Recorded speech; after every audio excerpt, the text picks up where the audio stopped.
કૃષ્ણ કનૈયાના દર્શન માટે થઈ. ભગવાન મહાદેવ એકલા નથી આવ્યા દર્શન માટે, પોતાના સમગ્ર પરિવારને સાથે લઈ, શૃંગી ભૃંગી બધાને સાથે લઈ અને ભગવાન મહાદેવ એ કૃષ્ણ કનૈયાના બાલ સ્વરૂપના દર્શન કરવા માટે આવ્યા છે. અલોક નિરંજન અલખનો નાચ જગાવ્યો છે આજે વર્જમાં આવીને પરમાત્માએ. ભગવાન ભોળાનાથે જ્યારે ભગવાન રામનો અવતરણ થયું અયોધ્યા નગરીમાં, ત્યારે પણ સૌથી પહેલા ભગવાન મહાદેવ એક નટનું રૂપ લઈ અને ભગવાન રામના બાલ સ્વરૂપના દર્શન કરવા માટે આવ્યા છે. અને આજે ભગવાન મહાદેવ એક અવધૂત યોગીનું રૂપ લઈ કૃષ્ણ કનૈયાના દર્શન કરવા માટે આવ્યા છે. બોલી ભક્ત વત્સલ ભગવાન ચારે કોર અલખ જગાવ્યો છે. અલોક નિરંજન ભગવાનનું સ્મરણ કરતા કરતા એ નંદ બાબાના આંગણે આવીને ઉભા રહ્યા છે. મૈયા ભિક્ષામ દેહી. માં યશોદા દોડતા દોડતા આવ્યા છે કે જય હો મહારાજ, તમારું અમારે ત્યાં આગમન થયું, પધારો મહારાજ પધારો, હમણાં ભિક્ષા આપું તમને. ખૂબ દાન કર્યું છે. જ્યારે નંદ બાબાને ત્યાં ભગવાન કૃષ્ણ પરમાત્માનું પ્રાગટ્ય થયું ત્યારે ખૂબ દાન કર્યું છે. છૂટા હાથે ખૂબ એટલે ખૂબ દાન કર્યું છે. માતા યશોદા કે ઉભારો મહારાજ, હમણાં ભિક્ષા લઈ આવું. માં યશોદા ઘરમાં ગયા છે. સોનાનો થાળ ભર્યો છે, હીરા મોતી ઝવેરાતો છે થાળમાં ભરી ભગવાન મહાદેવ પાસે આવ્યા છે કે લ્યો મહારાજ આ ભિક્ષા. અરે મૈયા, આ ભિક્ષાનું મારે શું કામ? મારે આ ભિક્ષા નથી જોઈતી. હું તો સંન્યાસી જંગલમાં રહેવા વાળો માણસ, હું આ શું કરું? ધન હીરા મોતી ઝવેરાત મારે શું કરવા? અરે મહારાજ તો તમારે શું જોઈએ? અરે મૈયા, હું તો તારા લાલાના દર્શન કરવા માટે આવ્યો છું, મને તારા લાલાના દર્શન કરાવી દે. અરે મહારાજ, મારો લાલો તો સૂતો છે, મારા લાલાના દર્શન તમને નહીં કરાવું. અત્યારે તો સૂતો છે, પણ જો કદાચ જાગતો હોત ને તો તમને દર્શન ના કરાવત. બોલે કેમ? અરે મહારાજ, તમારો આ વેશ તો જુઓ, આ અવધૂત વેશ, આખા શરીરમાં ભસ્મ ચોડી છે, આ તમારા ગળામાં સર્પ છે. મારો લાલો તમને જોઈને ડરી જાય, બી જાય. મારા લાલાના દર્શન તમને નહીં કરાવું.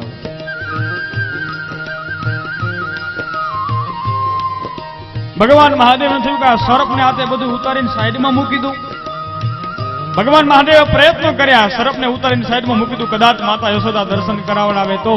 પણ આજ શેષ નારાયણ ભગવાને પણ એકદમ મજબૂત આંટી લઈ લીધી છે કે ભગવાનના ગળાને છોડતા નથી. ભગવાન મહાદેવ કે છોડી દે. નાકે નહીં મહારાજ, તમને છોડીને જતો રહીશ તો આજ મને કનૈયાના બાલ સ્વરૂપના દર્શન નહીં થાય. તમે દર્શન કરશો ને અમે રહી જાશું. મારે પણ કનૈયાના દર્શન કરવા છે, એ પણ છોડતા નથી મહારાજ. ભગવાન મહાદેવ કે ભારે કરી, શું કરવું? અરે મૈયા દર્શન કરાવી દે તારા લાલાના. મા યશોદા કે નહીં મહારાજ, મારા લાલાના દર્શન નહીં કરાવું. વિચાર કરો, એ નંદ બાબા અને યશોદાના કેટલા ભાગ્ય હશે. અખિલ બ્રહ્માંડનો માલિક ભગવાન ભોળોનાથ મહાદેવ એને બે હાથ જોડીને પ્રાર્થના કરે છે કે માં, એક વખત તારા લાલાના દર્શન કરાવી દે, એક વખત તારા લાલાના દર્શન કરાવી દે. માં યશોદાજી ના પાડે છે.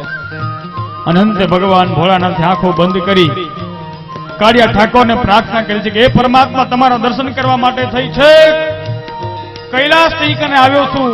હે ભગવાન, હું કઈક આશા લઈને આવ્યો છું, મારી આશાને પૂરી કરો. હે પરમાત્મા, મારી આશાને પૂરી કરો. કૃષ્ણ ભગવાને ભગવાન મહાદેવની પ્રાર્થનાને સાંભળી છે. પારણામાં સૂતા છે. ભગવાને લીલાનું આરંભન કર્યું. ભગવાને રડવાની શરૂઆત કરી છે. જોર જોરથી ભગવાન કૃષ્ણ રડવા લાગ્યા. માં યશોદા દોડતા દોડતા કનૈયા પાસે ગયા, હિંચકો નાખવા લાગ્યા, પણ કનૈયો છાનો થતો નથી. માં યશોદાજીએ ખોડામાં લીધા છે ભગવાન કૃષ્ણ પરમાત્માને, લાડ લડાવવા લાગ્યા, રમાડવા લાગ્યા, પણ કનૈયો છાનું થવાનું નામ લે નહીં. નંદ બાબાના ઘરમાં અન્ય નોકર ચાકર છે, બધા આવ્યા છે.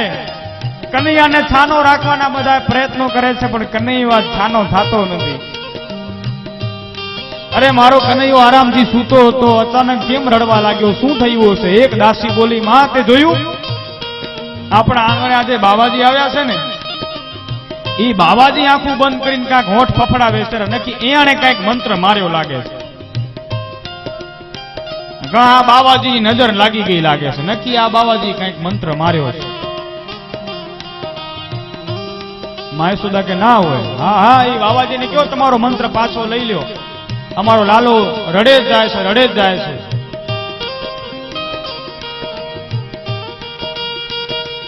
માં યશોદાજી ભગવાન મહાદેવ વિનંતી કરે, ભગવાન હે મહાત્મન કૃપા કરો,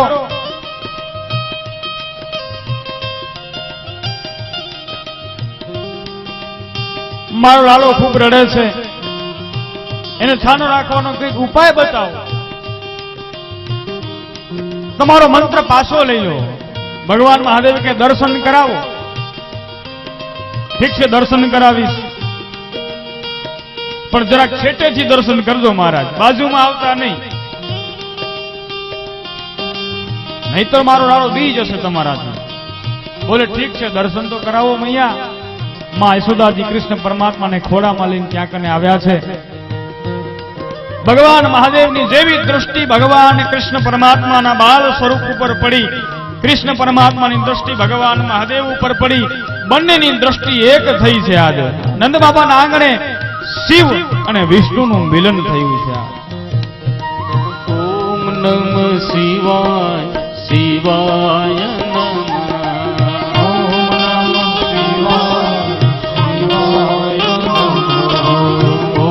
શ્યામ શ્યામ શ્યામાય નમઃ. ઓમ શ્યામ શ્યામ શ્યામાય નમઃ. ઓમ નમઃ શિવાય શિવાય નમઃ. ઓમ નમઃ શિવાય શિવાય નમઃ. ઓમ નમઃ શિવાય શિવાય નમઃ.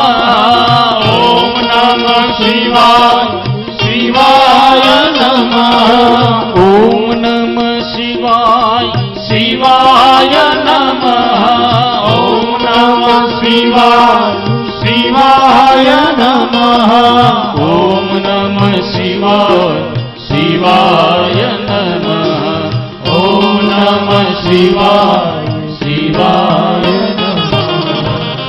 બોલે ભક્તવત્સલ ભગવાન કી જય. શિવ અને શ્યામનું આજે નંદ બાબાના આંગણે મિલન થયું.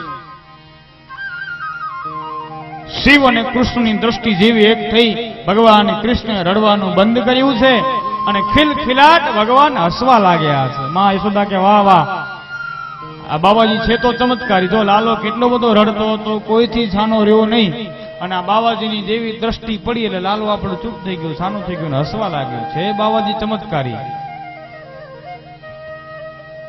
બધી દાસીઓ કે સાચી વાત છે, માં બાબાજી છે ચમત્કારી. હાલો ને આપણા બાબાજી પાસે આપણા લાલાનું ભવિષ્ય જોવડાવીએ. માં યશોદાજી ભગવાન મહાદેવને કહે, મહારાજ અમારા બાળકનું ભવિષ્ય જોવો ને, એ મોટો થઈને કેવો થશે. ભગવાન મહાદેવને જોતું તું જડી ગયું. ભગવાન મહાદેવને કૃષ્ણ પરમાત્માને ખોળામાં લઈને લાડ લડાવા છે, પણ માં યશોદાજી આપતા નહોતા, એટલે ભગવાન મહાદેવને હવે જોતું તું જડી ગયું. માં જ્યોતિષ તો જોઈ દઉં, પણ તમારા લાલાની આ કપાળ પરની જે રેખાઓ છે, હાથમાં જે નાની નાની રેખાઓ છે, એ તમારા ખોળામાં છે ને ત્યાં છેટે છે મારાથી, તો ત્યાં સુધી મારી દ્રષ્ટિ બરોબર પહોંચતી નથી. એ જરા મને ચોખ્ખી દેખાય અને સારી રીતે હું જ્યોતિષ જોઈ શકું, એટલા માટે તમારા એ લાલાને મને આપો. એટલે મારા ખોળામાં બેસાડીને હું શાંતિથી એકદમ ચોક્કસ સાચે સાચું જ્યોતિષ છે જ્યોતિષ જોઈ દઉં. માં યશોદાજીએ ભગવાન કૃષ્ણને મહાદેવના હાથમાં સોંપ્યા છે. ભગવાન મહાદેવની દ્રષ્ટિ કનૈયા ઉપર પડી, ભગવાન મહાદેવને સમાધિ લાગી ગઈ છે. એકી ટસે ભગવાનના બાલ સ્વરૂપ સામે શિવજી જોઈ જ રહ્યા છે, જોઈ જ રહ્યા છે. માં યશોદાજી કે બાવાજી નીંદર આવી ગઈ કે શું? બોલે ના ના, હું આની બધી રેખાઓ વાંચતો હતો, ભાગ્ય વાંચતો હતો. હા જોવો તો ખરા શું કહે છે ભવિષ્ય. અરે માં, આ તારો છોકરો તો બહુ ભાગ્યશાળી છે, મોટો થઈને બહુ મહાન રાજા બનશે. તારો આ દીકરો છે ને કનૈયો, આ લાલો મોટો રાજા બનવાનો છે. બોલે એમ? હા.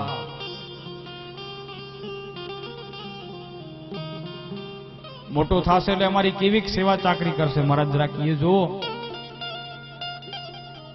હા હા, બહુ સેવા ચાકરી કરશે. મારા લાલાના લગ્ન કેદી થશે એ જોરાવી દીધું મા યશોદાજી. બધું ભેગું ભેગું